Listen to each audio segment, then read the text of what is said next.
Welcome aboard. It's Captain G with an update recap for HBG's Operation Barbarossa YouTube game between Flak 88 and myself. What I want to do with this recap video is kind of talk about the rule set that we play tested here, the type of work, the things that we employed, some of the different changes from the base game, go over them, what we saw as the impacts of those changes on the game, give you some examples, some highlights from the game that were impacted by those rule sets, and also talk about a lot of the things original to the game that we really enjoyed, left untouched, and how they had an impact, and end with what's next. So just to recap why we're even here, why we're doing this, both Flak 88 and myself have played this game before. I will say he has played a lot more than I have against other opponents, as well as solo games. And he's been working on a rule set of updates and changes for quite some time. He had just done a series of solo play tests, and he invited me to join him to do a play test, and the two of us played together this game for the first time in the game that you just watched, making a number of updates, and we're able to tweak some of those rules and fine-tune them to what you saw. So some of the things we changed involve, first, supply. We loved the fact that there are supplies in this game. It was a huge part of the Eastern Front on both sides, particularly the Axis, who were in territory, extremely large groups land that they moved into, twice the size of Germany plus, and had poor infrastructure, and it was really hard to move material around and get fuel and ammo and everything they needed. And that impacted their operations. So we wanted to keep that component to the game, but perhaps tweak the rules, make them a little easier to understand and to utilize. So with that, we changed, rather than having stacks of supply that allowed the units in that zone to do combat, and then you take them off and to move, and if you don't have supplies, you're unable to do anything. We streamlined it. So, for example, where we landed was a line of supply. If you're familiar with Global War 36, or some of the other Global War games or other games that have line of supply, the Soviet units had to be able to trace by land a path back to their source of supply. And for us, the source of supply were the Siberian reinforcement zones along the far east edge of the map.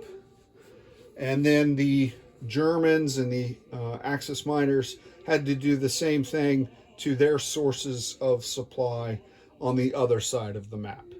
So that's number one. You've got to be able to trace that path. If you can't, or why would you not be able to? You would not be able to if the enemy has encircled you. If they have surrounded you and blocked your ability to trace that path back to your source of supply, and then you are encircled, okay?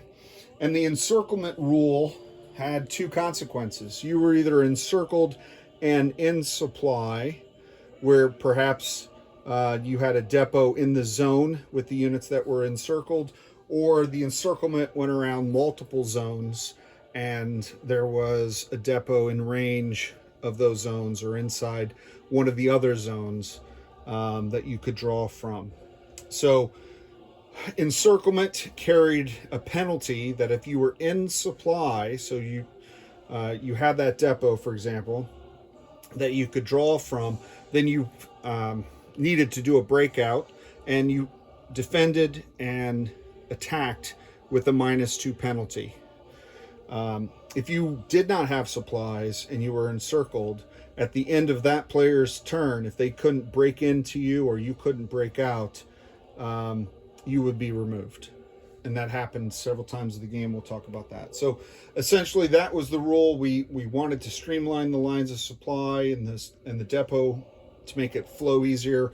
We added encirclement, which we thought both encirclement and the blitzkrieg rule, which I'll talk about next, were both historically a big part of the war, particularly when Germany would do blitz attacks, and then large Soviet formations were surrounded by the Axis, and then the armor was continuing to move forward while the infantry cleaned up those pockets. That was all over the Eastern Front, and we wanted to make sure that was reflected in a part of the game. So blitzing, in the original base rules, you could blitz into an open territory, but you could not have combat more than once. So we borrowed off of 36, where you could still do that second combat, still do that blitz, and we thought that worked a lot better. We were worried about a balance issue, tilting blitzing and encirclement to help the Axis, and there was already a bit of a heavy Axis lean on this. Their starting forces obviously are much larger, so we did try to balance some of the game. We created a call to arms where for the first 4 turns of the game, which is basically up until the end of 1941, when the U.S. is now part of the war and has joined the Allies against Germany and Japan. So each city zone has a victory point balance. So call to arms is every turn for the first 4 turns, the zone would get that many free infantry in it. And this kept the Soviets in the game, whether it was nationalism, conscription, patriotism, whatever it is, that these infantry would flood in. Now, it's just infantry. You don't have a lot of other better weapons and complicated weapon systems, but it allowed the Soviet player to take what build income they had, which was on an escalating roll the dice scale, and buy some of that equipment. But the infantry kept them in. So that was what we did to do the balance. Also, Flak 88 had come up with giving target select at a 1 for all defending infantry and mechs. And that was huge. When I first heard that, I thought that was a bit OP, but it actually turned out to work really well in the game. So that was a rule that won me over. We're going to play it again, obviously, in future play tests, but that was not overpowered. That actually worked very well. The other thing we did was we limited, I think I mentioned it in the recaps, we limited combat in the city zones. Global War 36V4 is also doing something like that, from what I understand. V4.2, I guess. We limited it to 1. I think I was corrected when I misspoke that on the number of times, whether it's 3 or 4 times in 36V4.2. But 1 we felt was good for this scale of conflict. It forced the aggressors to really either have overwhelming force to go into a city zone, or frankly to bypass it and go around it. It made urban combat undesirable, and it would bog down your forces. And if you were on a timetable and you were trying to move quickly as the Axis, you didn't want to get bogged down in the cities. So we thought that worked well, and it had that effect. We also added partisans. There were a bunch of them up here, and I may have said it, but I didn't highlight it. The reason there were a bunch up here in our game was because Flak 88 intentionally moved infantry out of some zones so we could test it. I mean, it'd be easy to just keep 1 infantry in every zone and never allow a partisan, but that's not going to allow us to test the rules. So we tested it up here by creating them.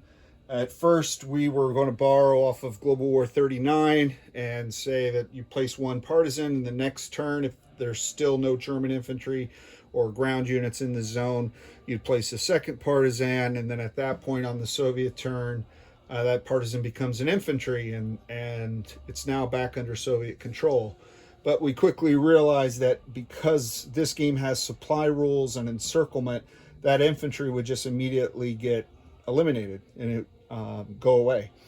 So we, during this playtest, ditched that rule and adopted a growing number of partisans. So you would have to do an attack on infrastructure, whether it's rail or road or rail, bridges, bases, whatever the infrastructure was there, and still have to roll to do partisan activity in the zone, even if there was only one thing in the zone, and that was a rail or a bridge or what have you that was already damaged. You still had to roll because you still had active partisans in the zone.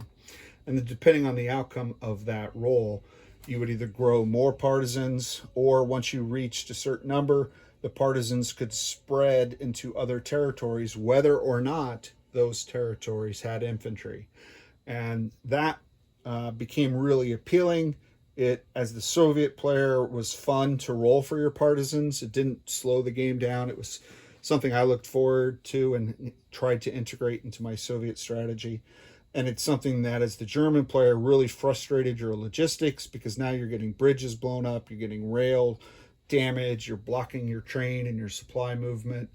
And you could do attacks on the partisans. And the rule that we had established with that was you need infantry to detect partisans.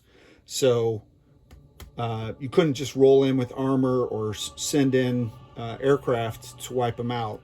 They would go to ground, they would hide. You would have to have infantry. You needed to have foot soldiers in the zone to detect, think submarines and destroyer relationship, right? You had to have infantry in the zone to detect the partisan. You could bring in other assets then to attack them and destroy them, and they would defend at a 2. But you had to pull forces from somewhere to do that attack. We really liked that, and we're happy with where we ended on the partisan rules. The other thing that we expanded in this game was the scorched earth, to slow down the German advance by either destroying the rail ourselves before they got there, or bridges or bases, air bases, ports.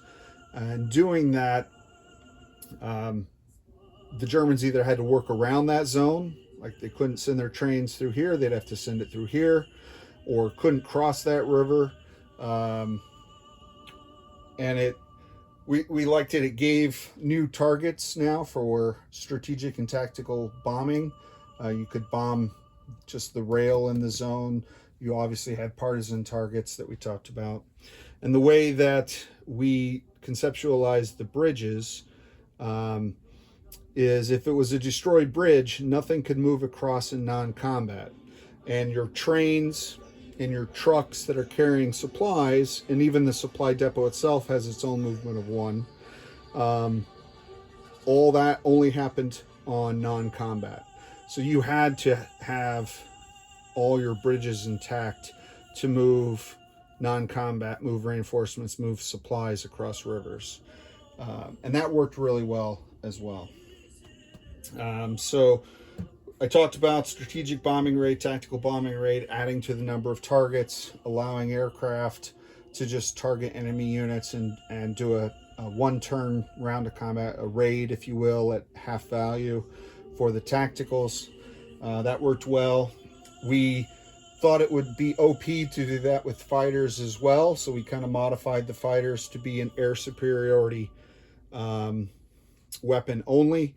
That its mission was to shoot down other aircraft, fighters, bombers, tactical bombers, and we didn't do this in the game, but you could send a fighter to a zone, and its job would be to disrupt any enemy movement through that zone on that turn, including supplies.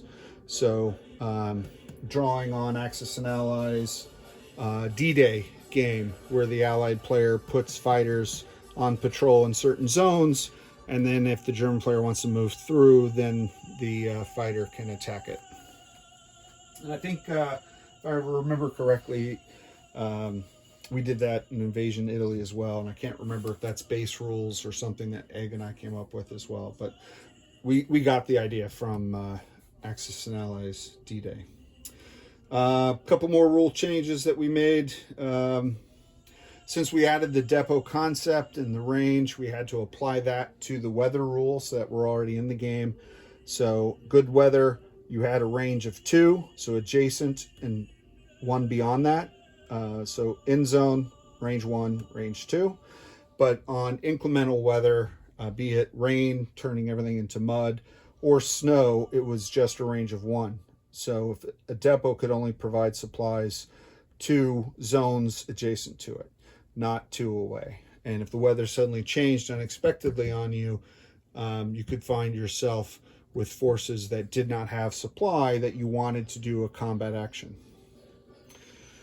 Artillery, we added attrition attacks. There are a number of other games that allow you to do that as well, where they don't have to move into the zone and engage in full combat. They just fire from their current position. That we thought worked well, particularly helpful. And again, I want to repeat myself later with the examples, but in the Soviet enclave, the siege of Leningrad. And I think those are all the major points, and making sure that they interacted.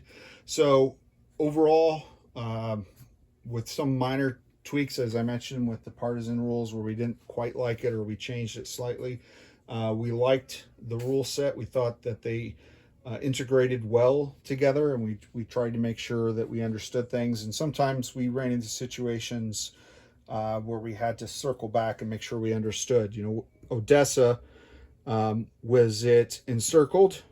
Yes, because it didn't have a line of supply. Was it out of supply? Well, I kept sending in supply tokens, but because of the port and the other Soviet ports on that body of water, I always had a source of supply, so it was never out of supply. So we had to work through those nuances, but this playtest, that's what it was for, and it helped us quite a lot. Because we found in the original base rules, in both our games, there was a tendency, since you had to pay to move your units with supplies, if you had units in 2 zones and they both wanted to move, that cost you 2 supplies. So what did the players generally do? We would consolidate all of our units into massive stacks, similar to your naval fleets in any of your Axis and Allies games, right? You put all the ships in one big fleet, and that becomes an unstoppable force, and it just plows through on its way to Moscow or plows through on its way to Baku, wherever your target was. And that didn't represent the true nature of the war. So changing the supply rules to the way that we did eliminated that. You still had large armies, of course, but it wasn't just a giant stack, because then that stack risked being encircled and eliminated.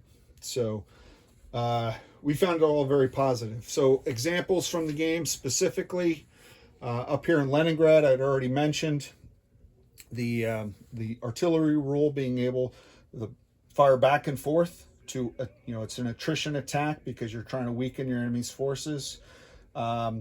Also, the encirclement rule and the supply rule, it was critical for the Soviets. We kept having, since we had this factory, as opposed to, say, Odessa or sadly Baku, I could reconstitute forces here, and I could resupply the city zone, but I couldn't move anywhere unless the lake was frozen, and then I was no longer encircled. I had free movement, which was kind of funny.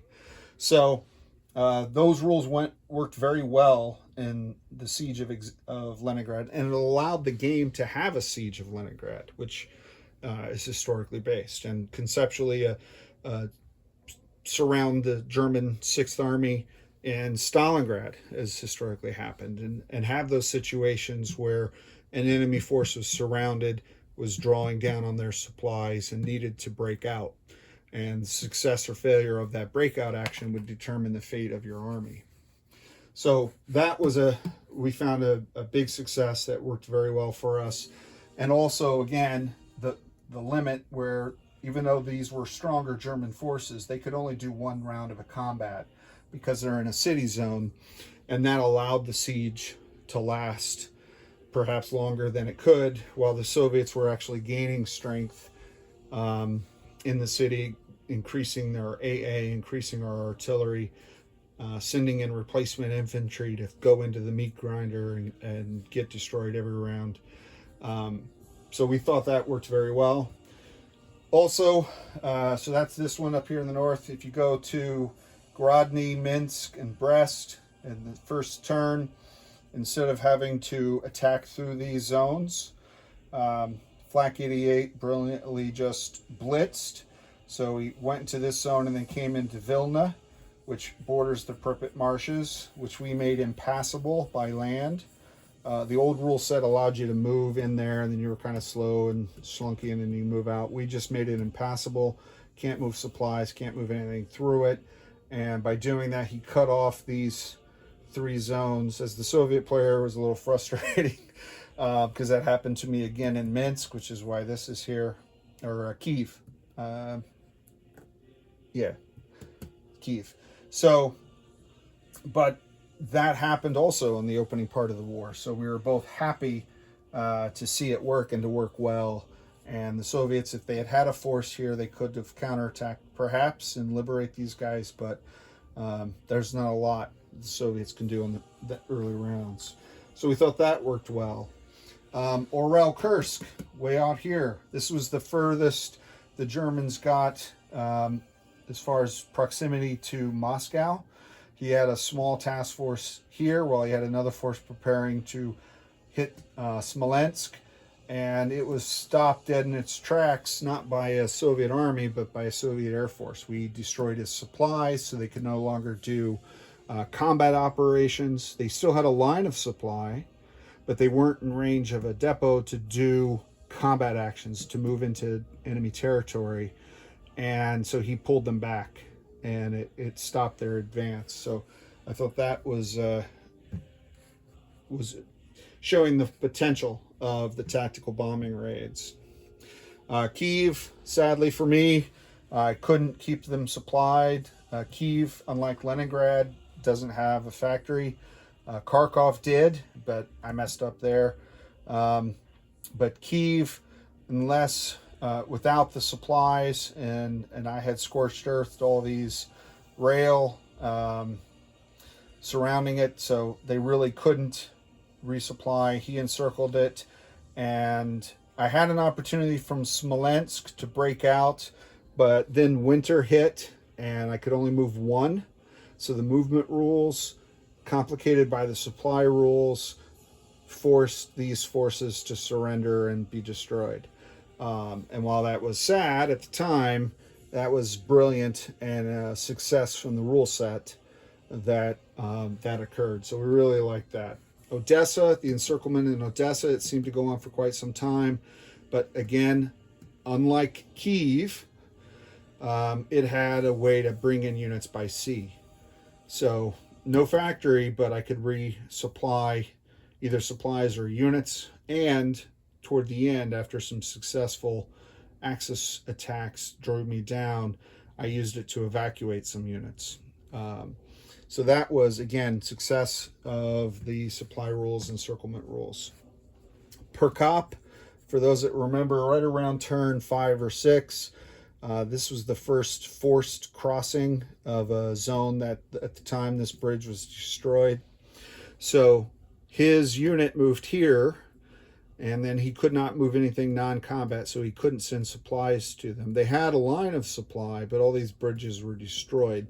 So they could not do combat action to move forward or down into the Crimea the next turn. They had to wait because to fix the bridge, you have to own both sides of it. And we made the bridges a cost of 5 and rail only 1. So you're not going to go around and fix every bridge on the map. You won't have any build points for your units or your supplies. So you have to pick your specific targets, and this was the bridge he needed. So he had to wait a turn, repair the bridge, and move on. But sadly for him, the turn after he moved in, the Soviets won the initiative. So the Soviets got to go twice before he got a second turn. The only thing that he had going in his favor is the Soviets did not have a force strong enough that could have attacked him while he had no supplies, and force him to fight with the penalty. But that was a big move. It was a logic problem for us that we had to talk through and think through together. So Prokop was good. Rostov, this was an example of a Soviet failure. I blew these bridges down here thinking that his units were out of supply because I was calculating a range of 1 based on winter rules, but it was good weather and they had a range of 2. So a mistake I made. But I liked seeing the effect of it, because then the Axis crossed the Don River in another spot. They went around the blown bridges, crossed, and then they were in the Caucasus, directly threatening Baku. And then finally, of course, was Baku, and the encirclements and counter-encirclements and the resupply and the effort by both forces to get down here, take the city, hold the city. The air corridor rules, which I forgot to mention, is a change where we prevented flyover. You can go into the zone with enemy air or AA, but you can't go past it, over it, in that round. So he built those air corridors, which worked really, really well. So just checking the time, I'm well over 25 minutes. So rules that we kept the industrial centers. We kept the way that Germany can influence and can bomb the Soviet factories. We kept the way the Soviet economy grows by rolling the dice. We kept the initiative. The only thing that we did on the initiative, the rule set doesn't say what happens in a tie. I think I covered that in the recap videos. We decided for the first half of the game, any ties would go to Germany. And then for the second half of the game, any ties would go to the Soviet Union. But that's just what we thought was right. We left the rules for the Axis miners, each country having their own full mobilization criteria. Finland coming in once Leningrad itself was taken, as opposed to Bulgaria or Romania. While they were in initially, they didn't fully mobilize their country and wouldn't until they got certain victory points. We left alone the victory point counter. We like that a lot. It encourages the Axis to take the cities, gives them a reason. You don't just plow through and go to Moscow or Baku. You get these cities, you get more victory points. You get more victory points, you activate more of your Axis minor allies. And you can win without taking Moscow or Baku if you have enough victory points. So we like that a lot. We left that in. I already mentioned strategic bombing. I mentioned weather. I mentioned the elite, in passing, but we also like the elite units, the 2-hit units. We didn't use them a lot because they are expensive. I did mess that up this game. There's a limit. You can only build 2 at a time. And more than once I bought more than 2, but we caught that later and I corrected it from that point forward. So there you go.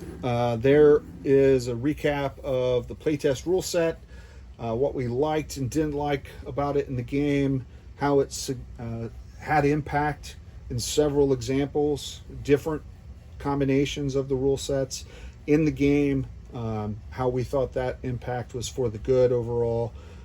For the enjoyment level of the game, we really liked it. So what's next is Flak 88 has some travel coming up immediately, and then I have some travel shortly thereafter.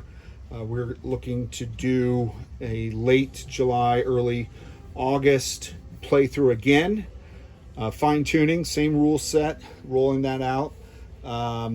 we've been in contact with HBG. They've been very interested and very supportive of what we're trying to do here. We were doing it initially for ourselves in the community, but they've supported us and encouraged us, and we do really appreciate that. So we'll be playing again late July, early August. As I said, we're going to flip sides. So Flak 88 will get to be the Soviets. I'll be the Axis, and we're going to use the advanced unit rule set. So we'll have tank destroyers, we'll have heavy bombers, we'll have light tanks, airborne. So we want to try this rule set with those units and see how it goes. So really looking forward to that, and hope that you'll join us then. Feel free to leave questions, comments in the videos. Several of you have. We really appreciate that feedback and enjoy interacting and answering questions as best we can. So with that, I will thank HBG for their support and encouragement. I'll thank my partner Flak 88 for inviting me to join him in updating this rule set, do this play test, and again, thank all of you for watching. For Flak 88, this is Captain G, over and out.